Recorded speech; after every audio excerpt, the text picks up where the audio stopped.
আমরা আপনাদের কাছে একটা জিনিস জানতে চাই, যে 626 জন ক্যান্টনমেন্টে বন্দী ছিল তাদেরকে কিভাবে ভারতে পালিয়ে যেতে সহায়তা করা হয়েছে এবং তাদের পিছনে কারা রয়েছে।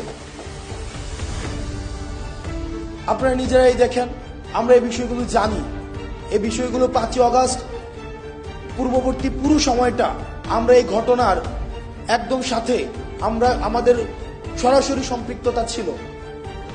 মিড রেঞ্জের যে অফিসারগুলা ছিল এবং সৈনিকরা ছিল, কোর্ট মার্শালকে সামনে রেখে জেনারেলের বিরুদ্ধে গিয়ে তারা ছাত্র জনতার পক্ষে রাস্তায় নেমে এসেছিল। আমরা তাদের প্রতি আমাদের দায়বদ্ধতা অনুভব করি। ইউনিফর্ম পরা যে অফিসাররা রয়েছে, যে সৈনিকরা রয়েছে, আমরা আপনাদের প্রতি দায়বদ্ধতা অনুভব করি।